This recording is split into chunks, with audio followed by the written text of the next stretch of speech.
Louvado seja o Senhor. Os irmãos podem se assentar. Quero saudar a amada igreja com a paz do Senhor, amém? Meus irmãos, depois do início desse culto, depois desses louvores maravilhosos do Salmo 139, eu confesso para vocês que se nós fôssemos embora para casa agora, eu já teria recebido a visitação do Senhor. Eu estou como extasiado, como maravilhado, como se alguém tivesse levado uma descarga elétrica.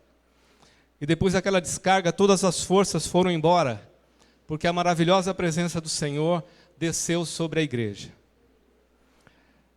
O título da pregação hoje é A Mulher do Fluxo de Sangue. Mas também pode ser dado o título de Nós precisamos tocar o Senhor Jesus. E nesta noite nós já tocamos o Senhor, através dos louvores, através das orações, através dos salmos, nós já entramos na presença maravilhosa dEle. E eu gostaria que você abrisse comigo em Marcos, no seu capítulo de número 5, e nós vamos estar lendo do versículo 22 ao versículo 34.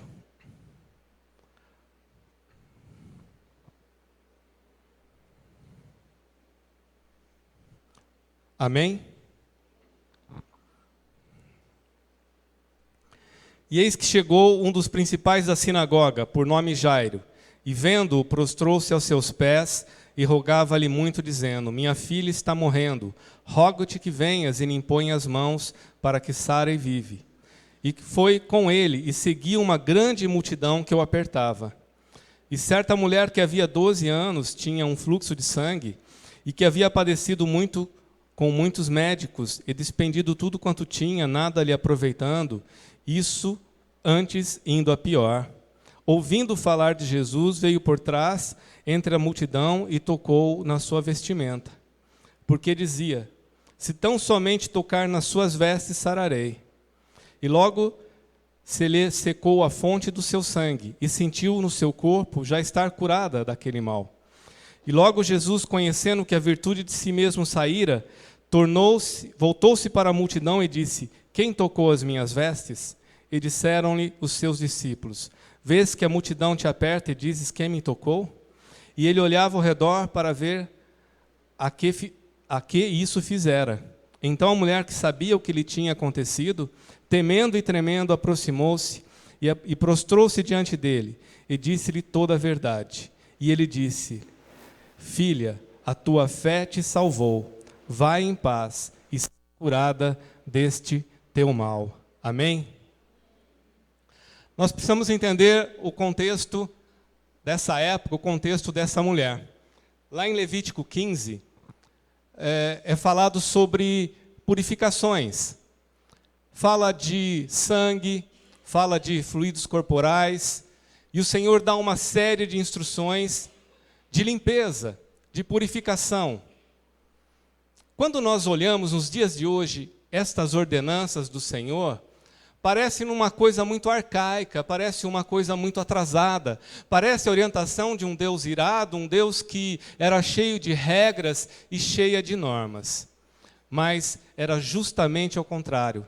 Era um Deus que amava o seu povo e dava instruções para que o seu povo sobrevivesse, para que o seu povo não fosse contaminado, para que o seu povo não ficasse doente. A palavra de Deus, meus irmãos, para mim e para você, é saúde para os nossos ossos, é lâmpada para os nossos pés. A palavra de Deus, ela nos desvia de maus caminhos, nos desvia de acidentes, nos desvia de pessoas más, de armadilhas do inimigo. E a palavra do Senhor, ela nos ensina a cada dia. O Espírito Santo fala conosco a cada dia sobre a vida de cada um. Você já parou para pensar como Deus é bom? Como bilhões de pessoas, só aqui entre nós, em quantas pessoas nós somos? mas Deus fala com você individualmente. Deus sabe as suas amarguras, Deus sabe as suas experiências, Deus sabe as suas necessidades, Deus sabe as suas lutas. Deus te ama e Ele quer ter uma intimidade com você. Para mim, meus irmãos, esta mensagem de Levítico se tornou muito clara por duas experiências pessoais na minha vida. A primeira delas, que os irmãos sabem, hoje eu trabalho no caixa e eu lido com dinheiro. No início da minha carreira, eu havia trabalhado no caixa também. E um belo dia, ao acabar o serviço, eu sempre lavava as mãos, mas antes de acabar o serviço, sem querer, uma coceirinha no ouvido, eu cocei e eu tive uma infecção terrível. Não foi uma infecção de garganta que foi provido, não, foi uma infecção de uma mão contaminada. Quando eu fiz a faculdade de administração, e eu já contei isso aqui uma vez, mas eu torno a contar porque eu acho que é interessante para que nós venhamos a entender que fé, ciência tem que andar junto. O cristão não pode ser alienado, e justamente por não ser alienado, ele tem como defender a sua fé. E havia uma matéria na faculdade chamada Métodos e Técnicas de Pesquisa. Eu não sei se existe hoje ainda isso, eu sou bem antigo. E essa matéria nos levava a refletir sobre muitas coisas. E uma das coisas que essa matéria nos levou a refletir foi uma coisa chamada método científico. E esse professor traz um texto real, verídico, fidedigno, verdadeiro, que realmente aconteceu nos primórdios da medicina, em que muitas mulheres morriam de uma febre chamada puerperal. Esse médico, ele reparou que após a medicina ter avançado e os partos começarem a serem feitos em santas casas, e essas santas casas eram tudo junto praticamente, maternidade e cirurgias, aumentou-se muito a morte de mulheres e crianças no pós-parto. E ele começou a estudar. O método científico naquela época era experimentação, tentativa e erro, anotando as suas conclusões, até chegar àquilo que se aproximasse mais perto da verdade. E eu quero dizer para você que, a partir que esse médico entendeu o mecanismo que estava acontecendo, ele dá uma determinação, como se deu em Levítico 15. Lavem as suas mãos. E eu fui pesquisar, a febre puerperal é o nome de uma doença que ocorria nas maternidades, matando milhares de mães e crianças. Esse nome descrevia a fase em que a enfermidade ocorria. Ela era observada no puerpério, o período logo após o parto. A doença era conhecida desde a antiguidade, mas aumentou muito a partir do século XVII. Coincidentemente, essa foi a época em que os médicos começaram a se dedicar aos cuidados do parto. Antes disso, o nascimento das crianças era acompanhadas apenas por parteiras. O que acontecia? Esses médicos faziam cirurgias, não lavavam as suas mãos e com os aventais ainda sujos de sangue, iam para fazer os partos. E aquilo levava uma contaminação. Isso, meus irmãos, foi no ano de 1800 e alguma coisinha, logo no início do ano de 1800. Só para vocês terem uma reflexão, isso fazem mais ou menos pouco mais de 200 anos. E o Senhor já falava lá em Levítico, no Antigo Testamento, lavem as mãos. Por isso, meus irmãos, eu fico maravilhado, a ciência naquela época, muitos doutores hoje se dizem doutores da lei, doutores da ciência, doutores do conhecimento, e que nós, crentes, somos um bando de, às vezes, desocupados, ignorantes.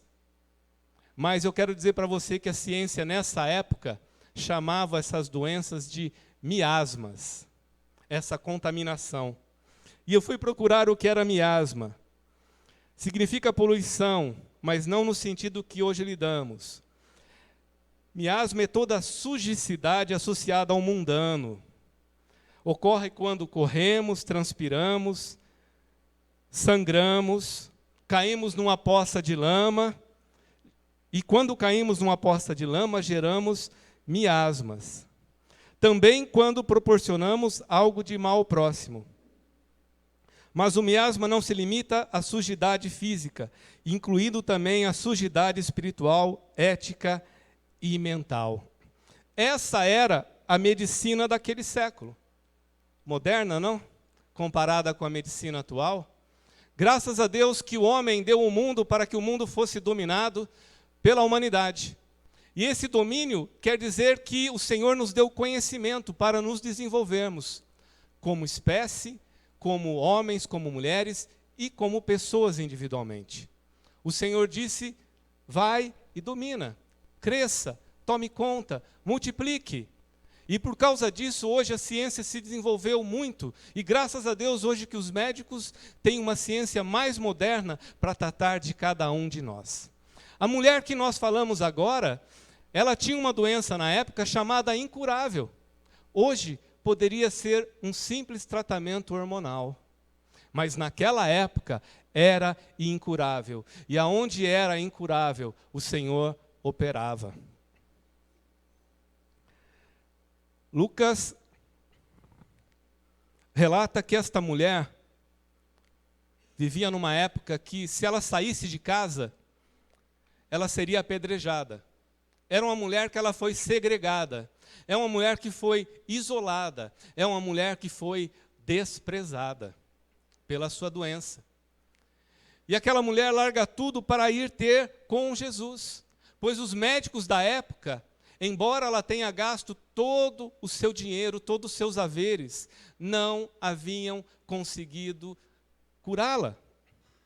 E aquela mulher ouve que Jesus faz milagres. Quem sabe aqui que Jesus faz milagres? Amém.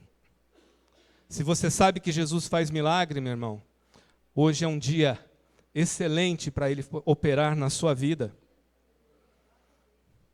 Quando aquela mulher soube daquilo, meus irmãos, o seu coração se encheu de certeza. O seu coração se encheu de uma esperança que já faziam 12 anos ela não tinha. Mas aquela mulher, ela teve que ser determinada, porque ao sair de casa, os seus vizinhos podiam vê-la. Ao chegar naquela multidão, alguém poderia reconhecê-la e ela poderia ser apedrejada. Não é assim? E aquela mulher precisou de muita coragem. Aquela mulher precisou de muita determinação. Precisou de muita força. Inclusive, meus irmãos, fisicamente. Por que fisicamente? Há dias que nós não conseguimos vir na igreja, é assim mesmo? Há dias parece que o nosso corpo dói tanto. Há dias que parece que nós estamos doentes. Há dias que parece que nós não temos forças. Há dias que parece que nós estamos desanimados. Essa mulher, com certeza, ela estava anêmica. Com certeza, pela perda do sangue, ela tinha anemia, ela não tinha força, mas ela tinha muita fraqueza. Aquela mulher precisou vencer também a dificuldade humana. Aquela mulher precisou vencer a sua falta de resistência, a sua falta de ânimo, e com toda a força do seu ser, com toda a fé que ela tinha, ela teve que se levantar e procurar ao Senhor Jesus. Eu quero dizer para você, porque muitas vezes nós não vemos milagres, porque nós não estamos mais nos levantando com a mesma força que nós nos levantávamos quando nós nos convertemos ao Senhor. Não é assim mesmo? Será que só eu sou assim? Quantas vezes me sinto fraco, quantas vezes me sinto incapacitado, mas o Senhor nos dá força. Muitas vezes não conseguimos levantar, mas no outro dia o Senhor nos levanta, nos dá força e nós continuamos a nossa batalha para a honra e glória do Senhor Jesus. Mas eu quero falar uma coisa para você. Nunca tire a esperança de alguém.